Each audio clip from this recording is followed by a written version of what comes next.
واعتصموا بحبل الله جميعا ولا تفرقوا. Jadi menurut bahasa ayat itu yang mengalir ya as-sailah. Namun ini mana bahasa ini Pak, kita pahami bahasa yang berkembang pada masyarakat Arab Quraisy yang masih menggunakan bahasa fusha. Bahasa fusha itu adalah bahasa Arab, bahasa asli bangsa Quraisy, orang Arab. Namun sekarang bahasa fusha ini jarang, kecuali diajarkan di akademik, di kampus, di perguruan tinggi atau di majelis-majelis ilmu di Masjid Nabawi misalnya. Tapi kalau masyarakatnya sudah jauh dari bahasa fusha, maka mereka menggunakan bahasa ammiyah. Apa bedanya kalau ammiyah itu Pak? Kalau bahasa Inggris itu slang language, ya, bahasa pasar.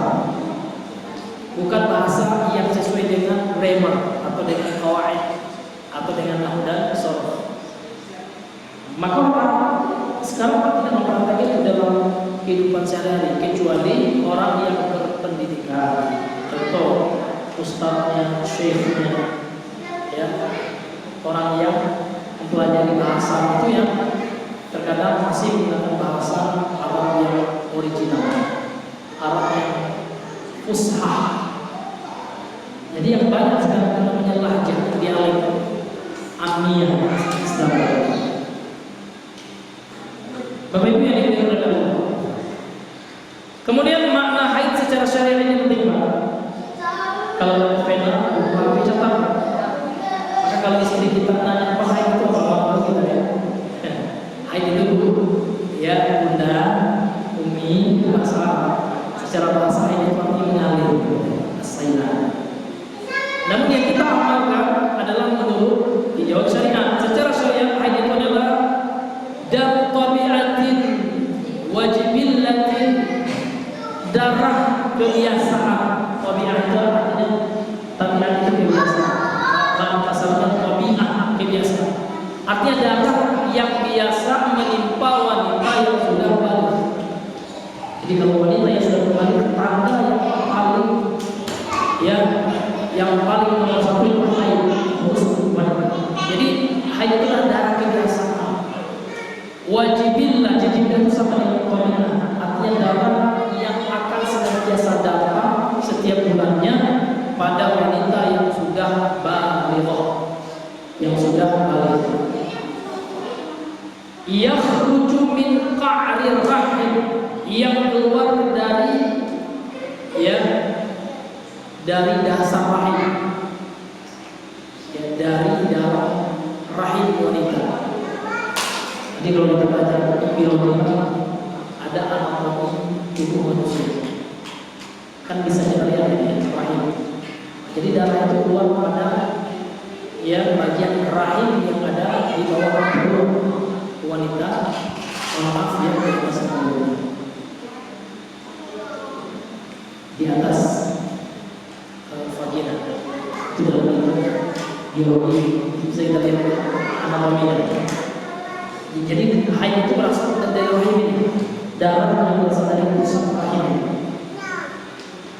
Fi awqatin, yang keluar pada waktu-waktu ma'lumatin yang tertentu. Jadi nggak biasa, nggak setiap saat keluar waktu saat itu bisa kita ya, nggak sholat terus ya. Karena wanita yang tidak haid sholat dan haram berpuasa dan haram menyentuh mushaf secara langsung kecuali bagi alas. Dan diharamkan untuk masuk ke masjid ala qaul rajih berdasarkan pendapat yang kedua. Walaupun ada khilaf, yang khilafnya dari ulama, yang rajih arjah yang paling kuat insyaallah menurut jumhur menjadi ulama tidak boleh.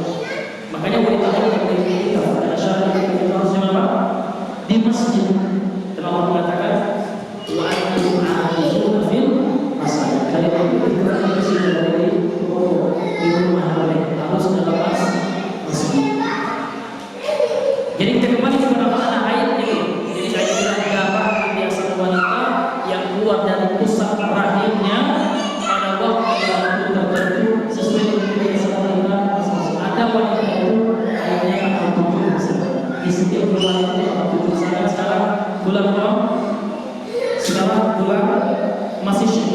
di Syawal ya Pak. Sekarang tanggal berapa? Nah, misalkan bulan Syawal ini tanggal 7 biasa. Nah, ini tergantung ada yang tanggal 10 ya kan. Artinya dia datang fi awqatin ma'lumat, pada waktu-waktu yang tertentu. Hala sihhatil mar'ati, ketika wanita itu sehat, dalam keadaan normal. Karena ada beberapa wanita itu Pak, tidak sehat. Kok Ustaz tidur haid saya? Ini namanya kalau sudah di luar kebiasaan jadwal yang telah biasa dilalui oleh seorang wanita itu, karena darah itu namanya darah istihadah, darah penyakit. Kalau darah penyakit itu boleh sholat, karena dia tidak dihitung sebagai hadas besar atau hadas kecil saja. Namun dia wajib membersihkannya dan berwudu. Ada beda nanti adalah dengan darah penyakit atau dengan istilah para ahli fikih atau fuqaha dengan darah istihadah. Min ghairi sababi wiladatin, darah itu keluar bukan sebab melahirkan. Karena kalau darah keluar disebabkan melahirkan itu bukan darah lagi, namanya darah apa? Nifas. Itu beda. Jadi darah ini darah kebiasaan wanita ya, yang keluar bukan disebabkan melahirkan. Karena kalau melahirkan itu lain lagi, darah itu darah nifas. Itu pengertian Bapak ya? Maaf Pak, kalau kita mau lanjut. Sekarang kita masuk pengertian darah nifas. Nifas itu apa sih? Wan nifas itu adalah damun, darah yakhruj minal mar'ah, yang keluar dari wanita, min qalil rahim, dari bagian rahim wanita, indal wiladah. Ini beda. Kalau nifas itu ketika melahirkan, biasanya 40 hari. Darahnya sebelum melahirkan wanita ketika nifas, haram baginya sholat, haram baginya berpuasa, dan tidak boleh masuk masjid serta menyentuh mushaf. Yang bolehkan sendiri dan Allah kalau dia seorang kafir.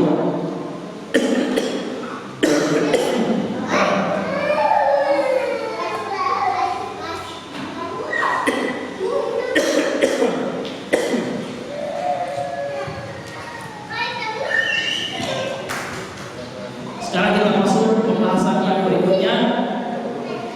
Bidayatu waqtil haidhi wa nihayatuhu, kapan dimulai waktu haid dan kapan berakhirnya. Kapan seorang ibu betul, walaupun bapak tidak menyalahi bapak, tapi kita harus mempelajari bapak untuk mengajari istri-istri kita apa. Jadi kapan awal masuk haid itu? Kapan ya permulaan ya terjadinya atau keluarnya darah itu? Kapan keluarnya kan? Tentu yang lebih tahu ibu. Karena sebagaimana pengertian tadi, haid itu darah kebiasaan wali.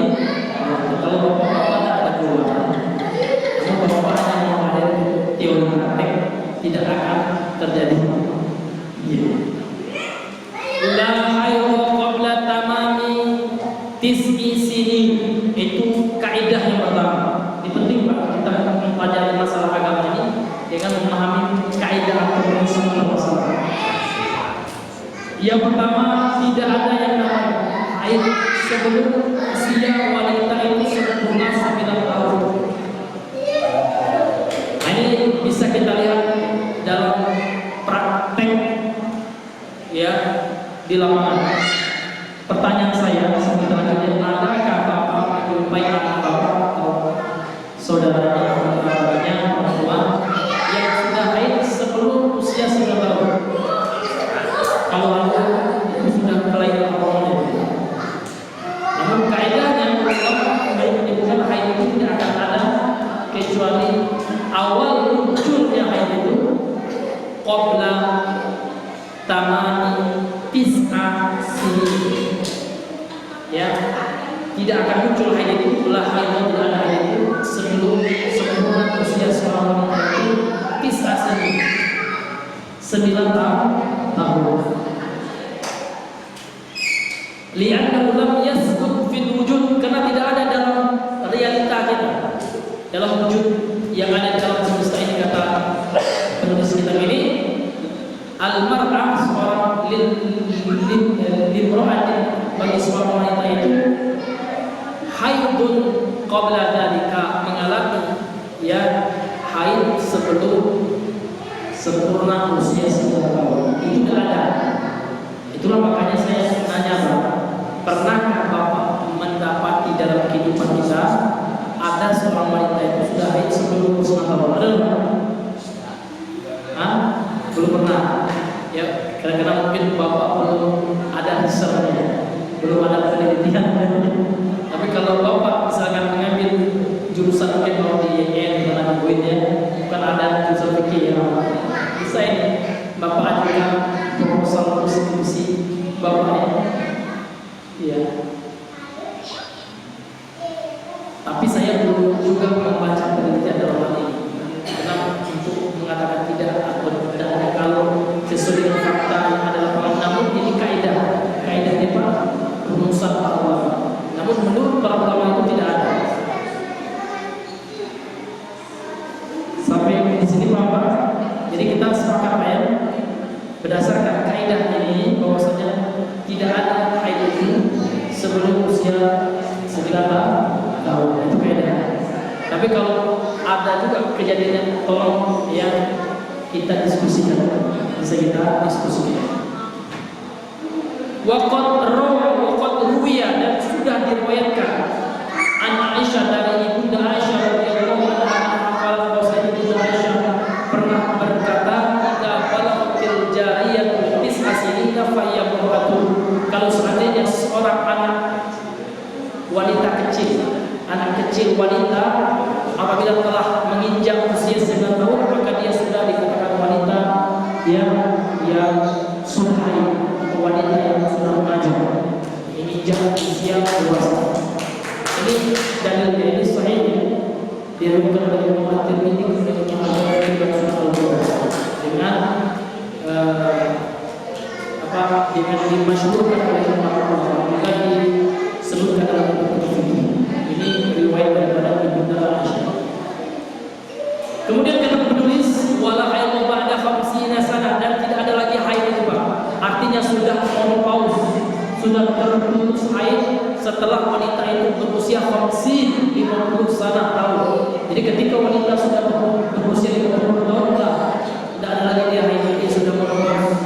Kalau sampai menikah dia ya secara teori ilmu kedokteran dan ilmu syariat dia dikatakan orang, kecuali sebuah karamah atau mengalami mukjizat seperti istrinya Nabi Ibrahim itu sudah usia tua, ya juga istrinya Nabi Zakaria ya sudah usia tua. Namun itu merupakan mukjizat, karena yang namanya mukjizat adalah karamah itu sesuatu yang tidak sesuai dengan alam, dengan kausalitas atau dengan sebab akibat, sesuatu yang keluar dari adah itu artinya hukum dunia. Contoh kalau dunia itu api membakar ya.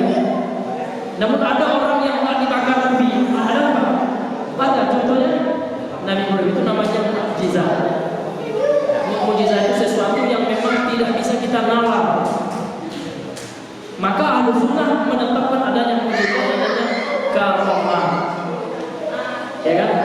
Kalau karamah ini biasanya Allah berikan kepada wali-wali Allah. Namun ada syarat karamah itu. Orang yang Allah berikan karamah itu yang pertama tidak dia pelajari. Artinya tidak ada amalan tertentu, ritual tertentu untuk mendapatkan karamah, ada. Ya tidak ada seperti ritual tertentu itu sihir atau tidak ada bacaan zikir tertentu supaya dibuka apa batinnya bisa berjin, itu tidak ada, itu sihir. Karena yang namanya karamah itu tiba-tiba saja Allah kasih bagi hamba Allah yang saleh. Makanya Imam Syafi'i mengatakan apa? Idza ra'aita ar-rajula, kalau kamu melihat seorang laki-laki yatiru fi sama wa yamshi 'ala al-ma', bisa terbang di langit, kemudian bisa berjalan di permukaan air, fala tahta, jangan tertipu, jangan melakukan wali sampai engkau melihat bagaimana amalannya. Kalau seandainya amalannya sesuai dengan sunnah, akidahnya sahih, akidahnya benar sesuai dengan Al-Quran dan Sunnah, maka boleh jadi itu kalau tahu. Tapi kalau tidak, maka itu sihir. Itu adalah sihir, dan bantuan syaitan. Ini beda-beda tipis antara kaum dengan sihir dengan tipuan atau syahadah dalam istilahnya atau sulap. Itu dibahas dalam akidah di ada sihir, ada sulap. Sulap itu sihir juga ada sihir tanpa bantuan jin. Karena sihir itu secara laksana sesuatu yang menipu, itu sihir, sesuatu yang menipu mata kita. Karena sihir itu secara laksana mengatakan maaf, biasa banget, sesuatu yang sebabnya itu sama, artinya menipu mata kita. Ada orang yang sulap itu sihir, namun sihir yang punya dosa besar, punya kekafiran. Karena sihir itu ada sihir yang punya kafir, ada sihir yang motivasi pelakunya menjadi kafir. Kalau seandainya dia meninggalkan jin dan memberikan peribadahan dalam bentuk kesyirikan, pemujaan, kemudian menyembah pengorbanan kepada selain itu, sihir sebagaimana yang Allah sebutkan di dalam surah Al-Baqarah, ya. Wa ma kafara Sulaiman walakinna syayatin kafaru. Nabi Sulaiman itu tidak kafir, yang kafir itu siapa? Setan-setan yang mengajarkan sihir. Kenapa kafir? Karena siapa? Karena mereka mengajarkan manusia sihir. Jadi dalam Islam ada sihir, ada, dan ada juga trik dalam Islam. Ya. Maka kalau ada orang yang tidak percaya ada yang ada trik, kafir. Kenapa? Karena pustaka Al-Qur'an. Karena ada juga orang yang menganggap semuanya itu ada bantuan jin, semuanya trik, itu salah dalam ini. Dalam Islam yang trik memang ada, betul. Itu namanya syahadah, yang menipu manusia dengan tujuan dengan kasar-kasarnya.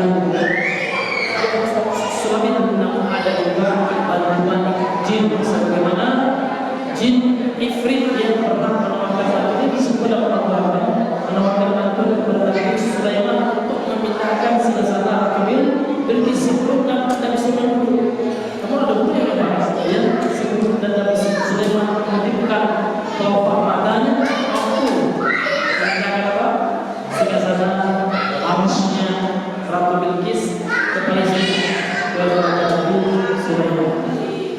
Iya, kita kembali kepada pembahasan kita.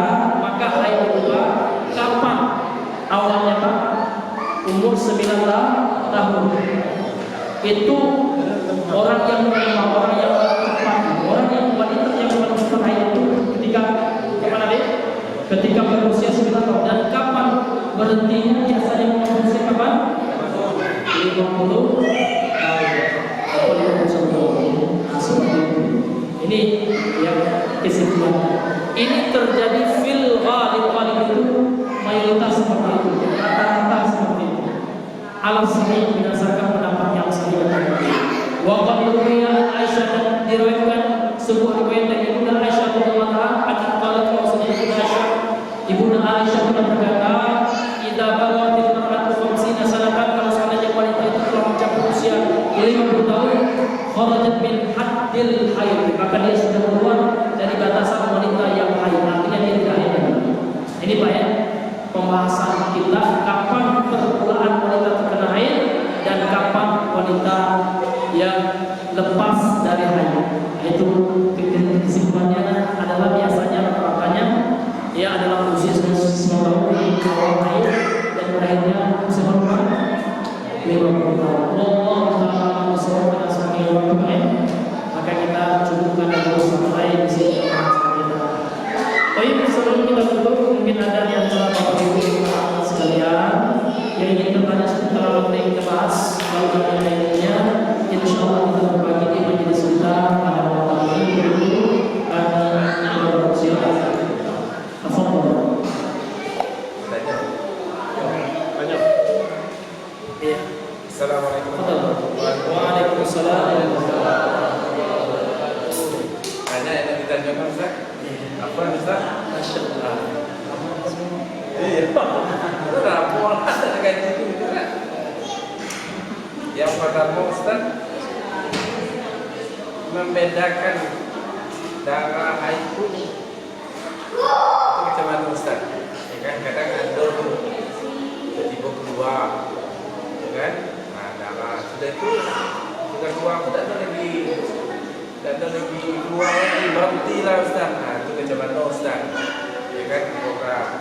masuk darah haid, ada hukum, ada darah itu macam itu, Ustaz.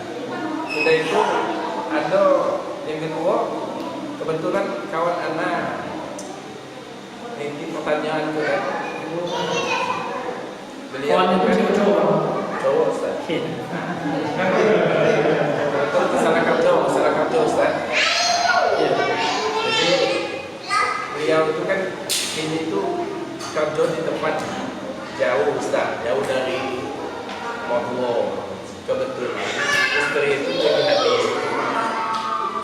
lagi habis. Pekerjaan ini tuh istri itu tinggal sendirian Ustaz, karena jauh dari orang tua dan itu. Nah, sekarang ini dia nih ada kebetulan keluar pekerjaan itu dekat dengan orang tua. Nah, rencana itu kalau dia kerja kayak gitu dekat dengan kampung orang tua itu, istri itu nak tinggal serumah sama orang tua lah. Karena kalau tidak tinggal sama orang tua, karena dia kini lagi hamil besar gitu. Pertama kali itulah dia ada was-was dengan pekerjaan yang ini tuh Ustaz. Nah, makanya ini kebetulan ada peluang kerja di tempat kampung orang tua itu tadi, cuman saat itu kok Ustaz kebetulan kan sapam tuh. Saat itu di dalam saat itu ada ijazah sapam atau diklat ijazah visa gitu kan. Kalau nak ikut iksa kan posisi agak lama Ustaz, ya kan? Nah, sedangkan posisi itu waktu tinggal sedikit lagi. Kalau ikut itu mungkin akhirnya tak terjadi dia masuk ke situ. Nah, ada solusi dari kawan-kawan itu ijazah itu diberi Ustaz. Kalau dia masuk kerja itu insyaAllah malah ada pakai nombor-nombor dah. Cuma saya kalau saran itu, kalau saran itu dia kerja apa dulu. Dan daripada ikuti di kelas lagi aku kerja mana Ustaz hukum. Boleh benda Ustaz. Sedangkan kau itu lebih pen Ustaz. Kalau dia bertanya mana kok boleh masuk dari harus ya. Itu memang dia dua tu lah. yang pertama darah haid bagaimana? Coba bedakan dengan darah bukan haid ya. Biasanya darah itu ada 3 jenis darah itu sejauh ada berapa? 3. Ada darah haid, nifas dan istihad. 3 aja. Jadi darah haid itu kita kembali kepada pengertian darah kebiasaan wanita. Artinya darah inilah biasa datang. Tapi kalau haid kalau darah istihad tidak biasa, dia datang karena ada penyakit, karena ada sakit. Ya. Jadi cara membedakannya biasanya menurut ya kebiasaannya itu darah haid itu lebih berbau, lebih kental. Karena kita kembali kepada definisi atau pengertian kebiasaan wanita, tentu bagaimana bau amisnya itu wanita yang tahu darahnya masing-masing ya. Jadi wanita itu tahu Pak, ya istri kita tuh tahu tuh, ya bagaimana bentuk darah haidnya dan yang bukan haid dari sisi bau saja sudah tahu. Kemudian dari sisi tekstur darah, ya biasanya darah haid itu lebih kental dan darah istihad itu ya lebih apa? Lebih segar. Betul. Yang normal dulu ya. Itu Pak yang membedakannya dengan istihad kemarin. Tapi kalau sesuai yang datangnya tidak menurut jadwal kebiasaan dan teksturnya berbeda dengan haid, baunya juga itu berarti istihad. Kalau nifas gampang, nifas terkait dengan melahirkan atau keguguran. Ada gugur sebelum cabang bayi atau janin berusia 120 tahun itu kalau gugur 120 bulan ya. Nah itu dia maka tidak dikatakan nifas ya dikatakan dalam istihadah dan biasa saja. Tapi kalau seandainya sudah 140 hari ya maka sudah ditentukan rohnya itu berdasarkan hadisnya. Maka kalau meninggal gugur wanita usia itu maka mesti dikuburkan, dikafani, ya kan? Dan kalau susah dimandikan boleh langsung dikafani dan dikuburkan serta disolatkan. Kenapa? Karena bayi itu sudah ditentukan roh padanya.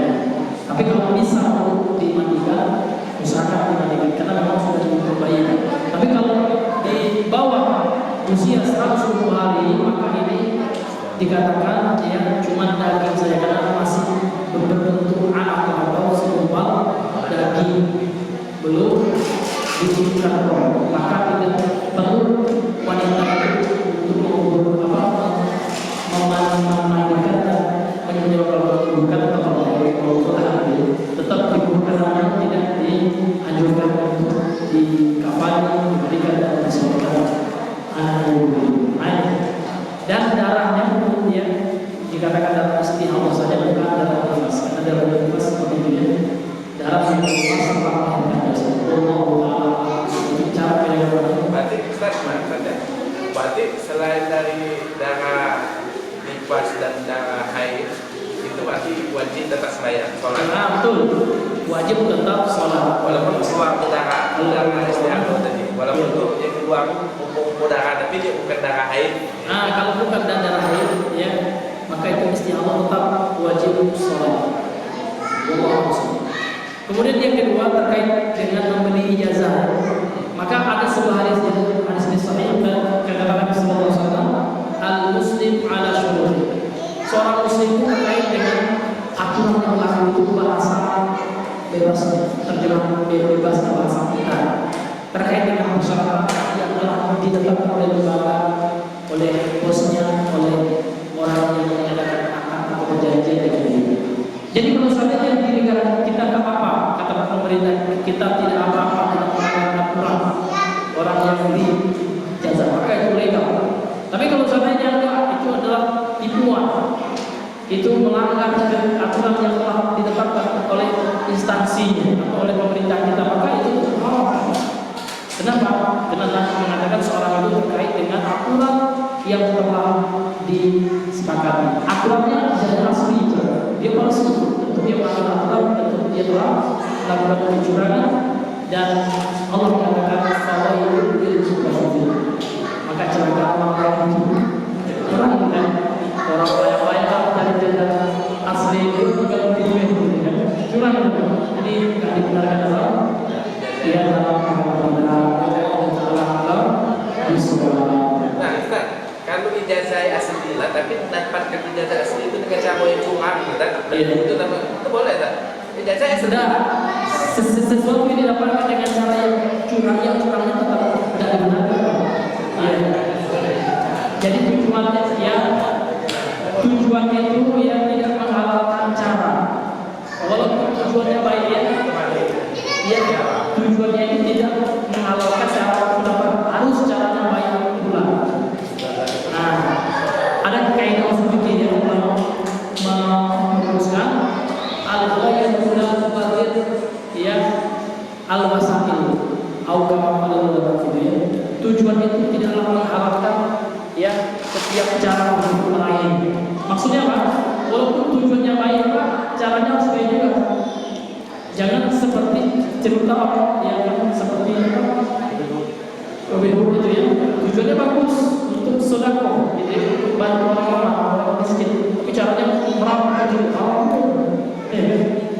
karena Allah itu baik, Allah tidak menerima yang baik. Allah baik yang baik, dan Allah tidak menerima yang baik. Walaupun tujuan kita bagus, miskin, tapi dengan riba atau dengan duit korupsi, dia tidak berkah, ya tidak akan mendatangkan keberkahan, kebaikan.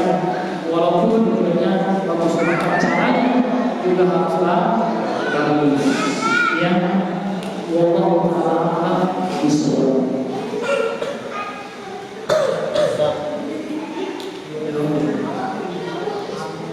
Pertanyaan dulu.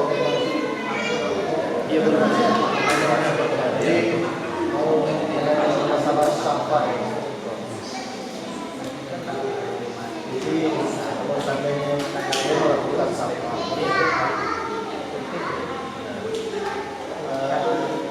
saya melakukan sampah itu di hari sebelumnya.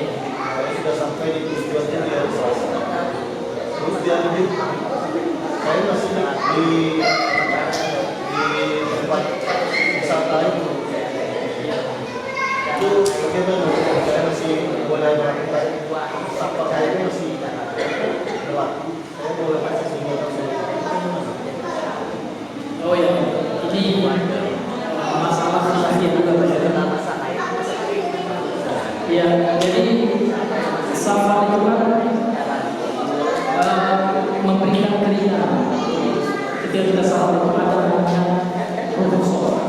keringanan. Apa keringanannya? Yang pertama boleh puasa, kemudian yang kedua boleh puasa sholat dari sini. Tapi yang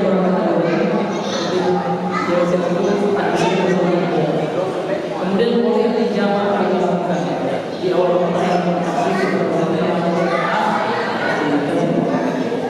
namun kenapa saya katakan khilaf tadi itu yang pertama masalah waktunya itu saya berbeda. Mayoritas ulama dulu ya mengatakan ada batas waktu.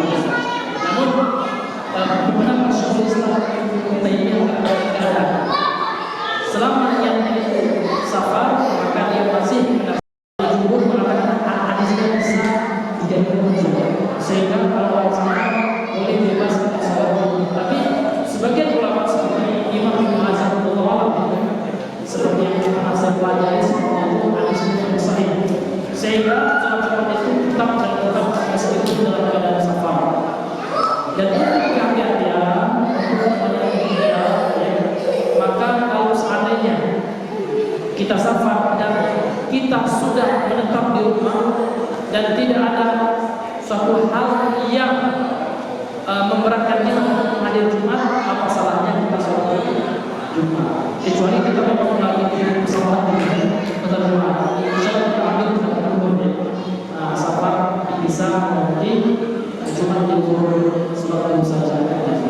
Tapi kalau seandainya kita nggak di pesawat, nggak di kendaraan, ya kan kita nyantai-nyantai lagi kopi di rumah, yang lebih baik kita ikut sholat Jumat berjamaah. Wallahu a'lam bishawab.